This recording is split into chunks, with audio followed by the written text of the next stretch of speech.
একদা হযরত ইব্রাহিম আলাইহিসসালাম আল্লাহর হুকুমে সিরিয়ার পথে রওনা করলেন। একাধারে পথ চলতে চলতে নমরুদের রাজ্যের সীমা অতিক্রম করে অন্য রাজ্যে প্রবেশ করলেন।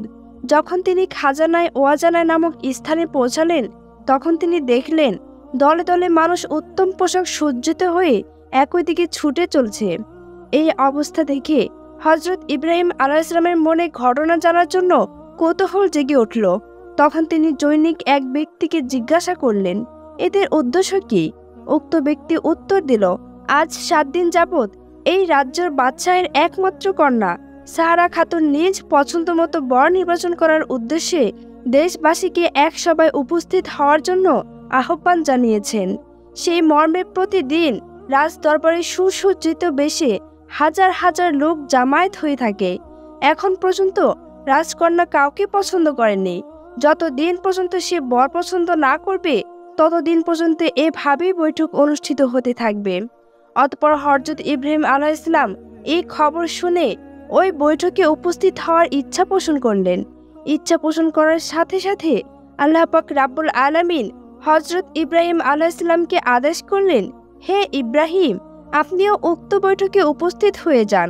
আর শুনে রাখুন, আমার ফয়সালা হচ্ছে এই দেশের রাজকন্যাকে আমি আপনার সাথে বিবাহের ব্যবস্থা করে দিব। আল্লাহ তাআলার পক্ষ থেকে হুকুম পাওয়ার পরে হযরত ইব্রাহিম আলাইহিসসালাম সেই বৈঠকে যাওয়ার জন্য ইচ্ছা পোষণ করলেন। অতঃপর তিনি অন্যান্য যাত্রীদের সাথে আস্তে আস্তে রাজ দরবারের দিকে রওনা শুরু করলেন।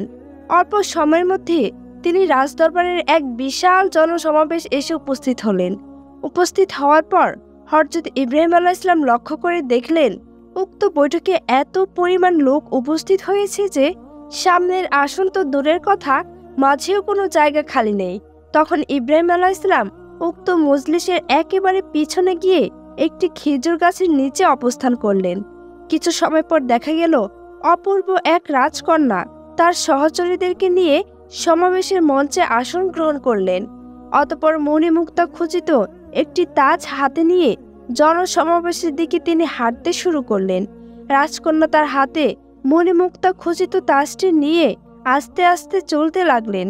এক এক করে সকল প্রার্থীকে দেখে যেতে লাগলেন। এভাবে সমাবেশের সকল মানুষের লাইন পেরিয়ে একবারে তিনি শেষ প্রান্তে এসে পৌঁছালেন। এরপর হঠাৎ করে রাজকন্যার দৃষ্টি আকর্ষণ হলো হযরত ইব্রাহিম আলাইহিসসালামের দিকে। কেননা হযরত ইব্রাহিম আলাইহিসসালামের কপালের মধ্যে ছিল নূরের মুহাম্মদ সাল্লাল্লাহু আলাইহি সাল্লাম।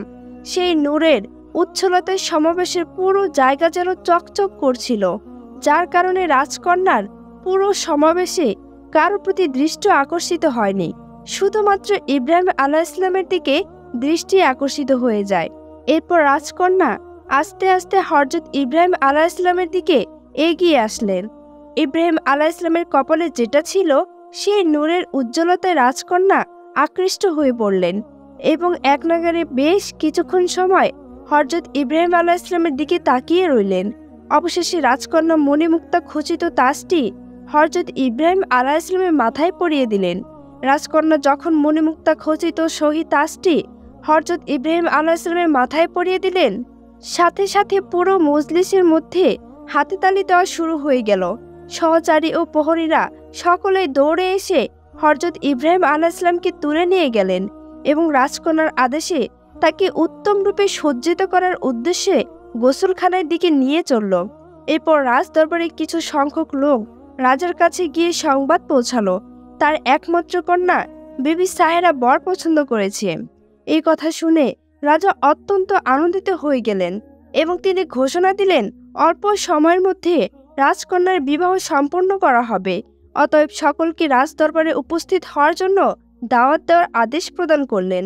রাজার হুকুম পাওয়া মাত্রই রাজ দরবারের লোকগণ দেশের সর্বত্র বিবি সাহেরা ও ইব্রাহিম আলাইহিসসালামের বিয়ের দাওয়াত পৌঁছে দিলেন। এরপর নির্দিষ্ট দিনে রাজ দরবারের লোকে লোকারণ্য হয়ে গেল। গায়ক, বাদক, বাইজি ও খাদ্য পরিবেশকগণ সকলে ব্যস্ততার সাথে রাজদরবারে হাজির হয়ে গেলেন। মহা ধুমধামের সাথে সকল প্রস্তুতি তারা সম্পন্ন করে ফেলল। অতঃপর হযরত ইব্রাহিম আলাইহিসসালামকে রাজকীয় পোশাক পরিচ্ছেদে সজ্জিত করা হলো। আল্লাহর নবী ইব্রাহিম আলাইহিসসালাম এমনিতেই সেই সময়ে সকল লোকের চেয়ে সবচেয়ে সুন্দর মানুষ ছিলেন।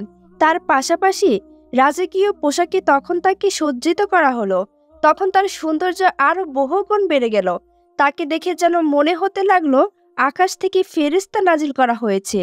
মানুষ ধারণা করা শুরু করলো এত রূপ কোনো মানুষের থাকা কখনোই সম্ভব নয়। তার পাশাপাশি রাজকীয় পোশাকে যখন তাকে সজ্জিত করা হলো, তখন তার সৌন্দর্য আরো বহুগুণ বেড়ে গেল। তাকে দেখে মনে হতে লাগলো আকাশ থেকে ফেরেশতা নাজিল হয়েছে। মানুষ ধারণা করা শুরু করলো এত রূপ কোনো মানুষের থাকা কখনোই সম্ভব নয়, যার কারণে সকলে বলাবলি করতে বাধ্য হলো রাজকন্যা সাহারা তার জন্য যথাযোগ্য বর পছন্দ করতে সক্ষম হয়েছেন।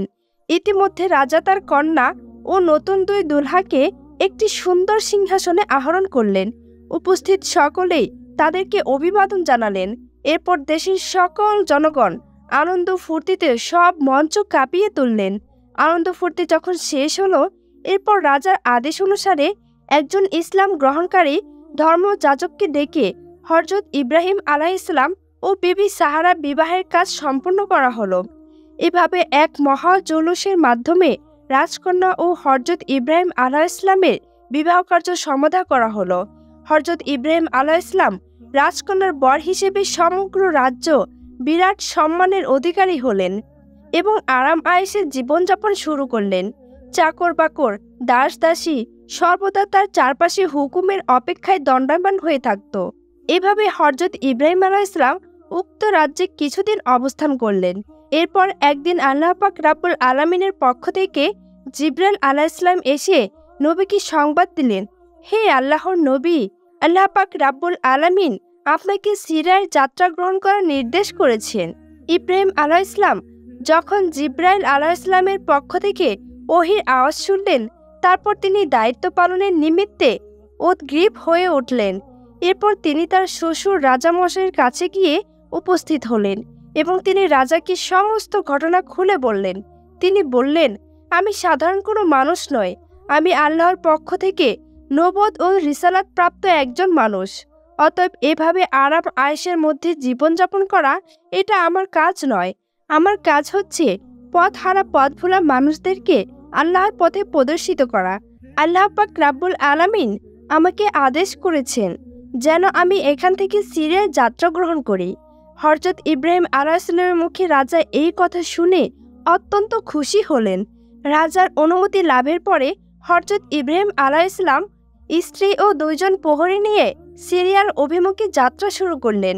গ্রামের পর গ্রাম, লোকালয়ের পর লোকালয়, শহর অতিক্রম করে হযরত ইব্রাহিম আলাইহিসসালাম আস্তে আস্তে সিরিয়ার দিকে যাত্রা করছিলেন। অতঃপর একদিন এক রাত পার হয়ে যখন তারা মিশরের সীমানায় গিয়ে পৌঁছলেন, তখন তাদের সাথে কতিপয় লোকের সাক্ষাৎ হলো। তারা হযরত ইব্রাহিম আলাইহিসসালামের পরিচয় ও গন্তব্যস্থল সম্পর্কে অবগত হওয়ার পরে বলে উঠল, মিশরের রাজা চরিত্রহীন এবং কামুক শ্রেণীর একজন মানুষ। তার পাশাপাশি তিনি অত্যন্ত জালেম। সে সকল রাস্তায় স্থানে স্থানে লোক মোতায়েন করে রেখেছেন। কোনো মানুষ ধন সম্পদ নিয়ে সে পথে যাতায়াত করলে জোর করে তা ছিনিয়ে নিয়ে যায় এবং সুন্দরী রমণী দেখলে তাকে অপহরণ করে নেয় এবং তাকে রাজার উপভোগের জন্য বালাখানায় নিয়ে যেতে বাধ্য করা হয়।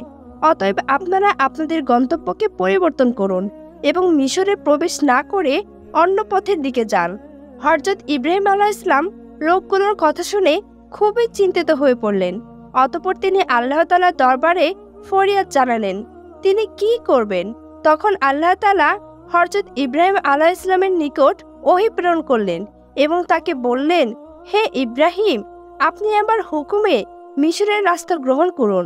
এরপর হযরত ইব্রাহিম আলাইহিসসালাম মিশরের দিকে যাত্রা শুরু করলেন, কেননা সিরিয়া পৌঁছানোর অন্য কোনো রাস্তা তখন ছিল না। সিরিয়ায় যেতে হলে অবশ্যই মিশরের উপর দিয়েই যাওয়া লাগত। হযরত ইব্রাহিম আলাইহিসসালাম আল্লাহ তাআলার পক্ষ থেকে আদেশ পাওয়ার পর মিশরের পথে রওনা করে দিলেন। কিছু দূর অতিক্রম করার পরে হযরত ইব্রাহিম আলাইহিসসালাম একটি কৌশল অবলম্বন করলেন। তিনি যেহেতু জানতে পারলেন যে মিশরের রাজা অত্যন্ত দুশ্চরিত্রবান এবং মিশরের লোকজন খুবই লুটতরাজ, তাই তিনি নিজের স্ত্রী সাহারাকে একটি কাঠের বক্সের মধ্যে বন্দী করলেন এবং উটের পিঠে বহন করে আস্তে আস্তে চলতে লাগলেন। কিছুদিন অগ্রসর হতে একদল প্রহরী এসে তাদের গতিরোধ করে দিল এবং তারা বলা শুরু করলো, তোমাদের সাথে যা কিছু আছে আমাদের হাতে দিয়ে দাও এবং এই বক্সে কি আছে তা আমাদেরকে দেখতে দাও। এ বলে তারা হযরত ইব্রাহিম আলাইহিসসালামের কাছ থেকে বাক্সটি ছিনিয়ে নিল এবং তা খুলতে আরম্ভ করলো। তখন ইব্রাহিম আলাইহিসসালাম বললেন, আমার নিকট উপস্থিত যে টাকা পয়সা আছে তোমরা সমুদায় সব কিছু নিয়ে যাও, এই বাক্সটি খুলো না। প্রহরীরা তখন তার কথা আমলেই করল না, বাক্সটি খুলে ফেলল এবং দেখল বাক্সের মধ্যে এক অপরূপা সুন্দরী যুবতী বসে রয়েছে। বাস্তবিক পক্ষে সারার রূপ ছিল বর্ণনাতীত, তিনি সেই যুগের সবচেয়ে সুন্দরী রূপসী ছিলেন। সাহারাকে তারা দেখা মাত্রই রাজার সন্তুষ্টি অর্জনের লক্ষ্যে কে কার আগে সাহারাকে রাজদরবারে উপস্থিত করবেন তা নিয়ে তাদের মাঝে ভীষণ প্রতিযোগিতা শুরু হয়ে গেল। কেননা তখন ওই রাজার হুকুম ছিল যে যে ব্যক্তি রাজার মনোরঞ্জন করতে পারবে তাকে রাজা অনেক ধন সম্পদ দিয়ে পুরস্কৃত করবে। তারা রাজার পক্ষ থেকে পুরস্কার পাওয়ার জন্য বিবি সাহারাকে নিয়ে টানা হেঁচড়া করতে শুরু করে দিলেন। এরপর তারা বিবি সাহারাকে নিয়ে আস্তে আস্তে রাজদরবারের দিকে রওনা শুরু করলো। উপায় না দেখে হযরত ইব্রাহিম আলাইহিসসালাম এবং তার প্রহরী দায়কও পিছনে পিছনে রওনা করলো। ক্ষণিকের মধ্যেই তারা রাজদরবারে এসে পৌঁছালো এবং উক্ত প্রহরীগণ সাহারাকে নিয়ে রাজার দরবারে হাজির হলেন। রাজা রূপসী সাহারাকে দেখে অত্যন্ত খুশি হয়ে গেলেন এবং প্রহরীদেরকে বড় রকমের পুরস্কারে ভূষিত করলেন। অতঃপর রাজা ইব্রাহিম আলাইহিসসালামকে জিজ্ঞাসা করলেন, এই আগন্তুক এই রমণী তোমার কে হয়? হযরত ইব্রাহিম আলাইহিসসালাম বললেন, আমার বোন। রাজা বলল, তোমার বোনকে আমার কাছে হাওয়ালা করো। ইব্রাহিম আলাইহিসসালাম বললেন, তা আমার দ্বারা সম্ভব নয়।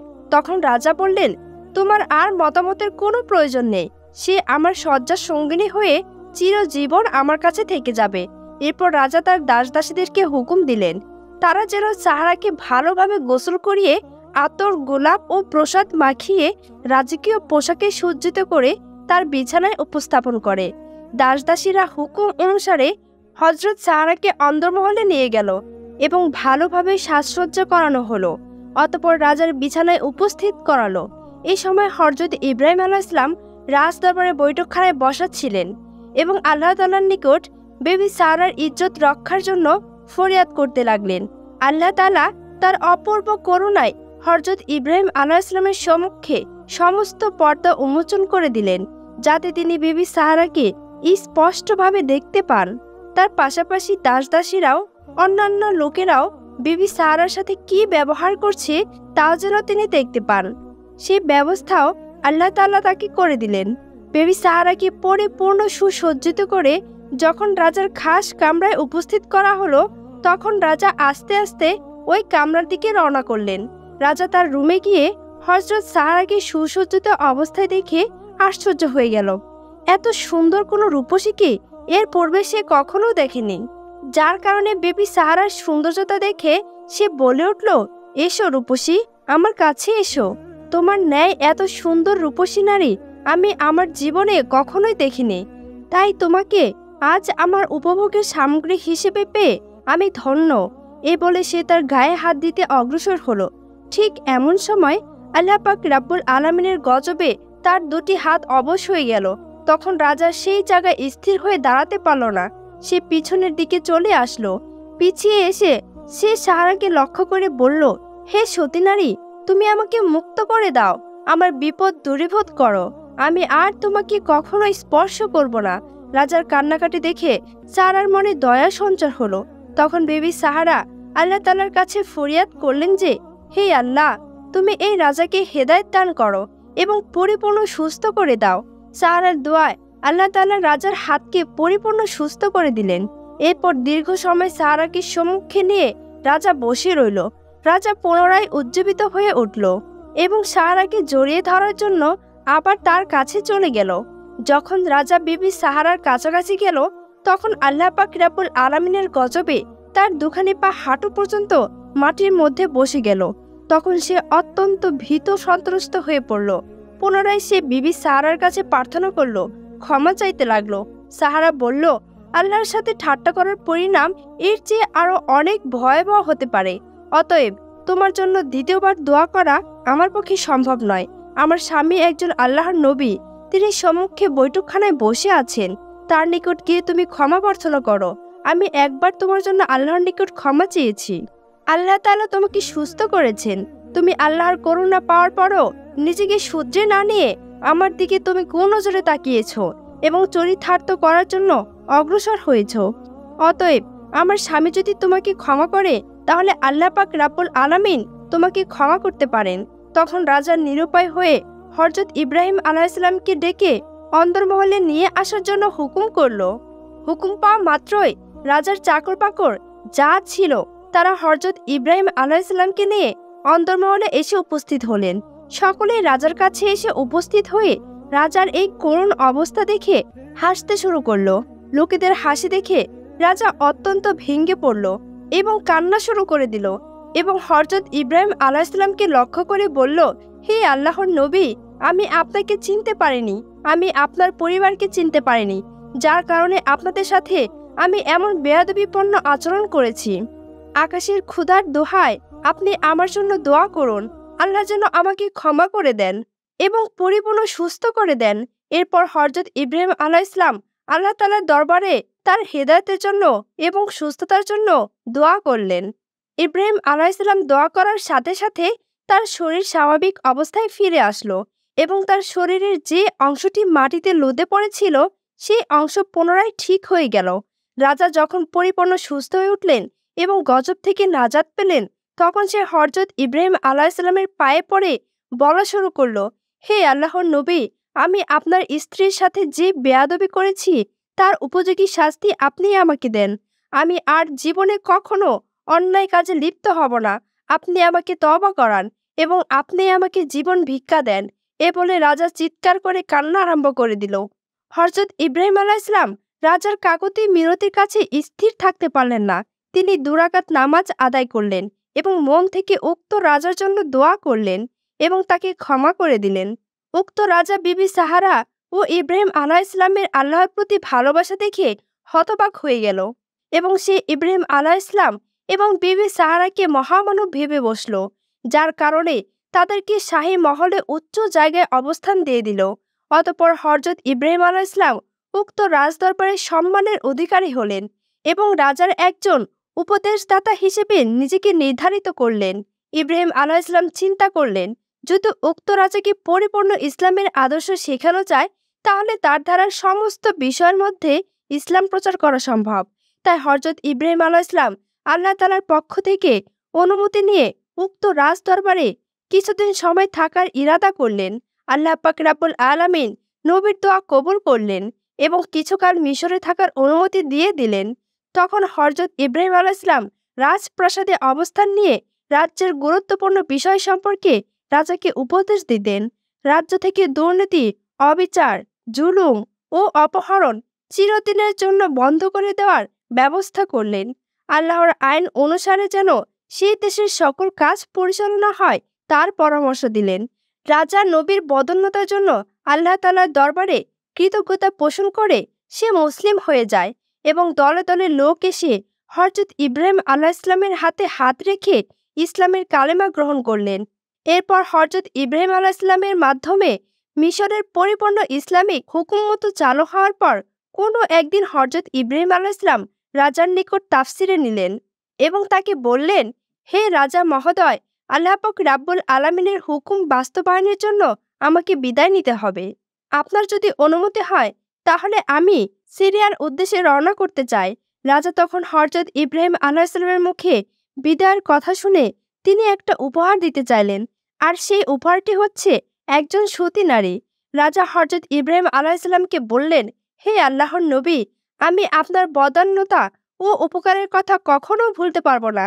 আমি আপনার এবং আপনার প্রতিপালকের কৃতজ্ঞতা পোষণ করছি। এরপর রাজা তার খাস মহলের লোকদেরকে হুকুম করল, বিবি হাজেরাকে যেন রাজমহলে উপস্থিত করা হয়। রাজার হুকুম পাওয়া মাত্রই তারা বিবি হাজেরাকে হযরত ইব্রাহিম আলাইহিসসালাম ও সারা খাতুনের সম্মুখে এনে হাজির করলেন। বিবি হাজেরাকে উপস্থিত করার পর রাজা বলে উঠল, হে আল্লাহর নবী, আপনি আমার প্রতি যে করুণা করেছেন তার শুকরিয়া হিসেবে আমি এই সতী বাদীকে আপনাকে উপহার দিলাম। প্রিয় বন্ধুরা, এখানে বলে রাখা ভালো, এই হাজেরাই হচ্ছে সেই মহিষী নারী যার ঘরে হযরত ইসমাইল আলাইহিসসালাম জন্মগ্রহণ করেছিলেন, এবং তাকে কেন্দ্র করে সাফা মারওয়া জমজম কূপের ইতিহাস রচিত হয়েছিল। আর তার বংশে আমাদের পেয়ারা নবী হযরত মুহাম্মদ সাল্লাল্লাহু আলাইহি সাল্লামের জন্ম হয়েছিল।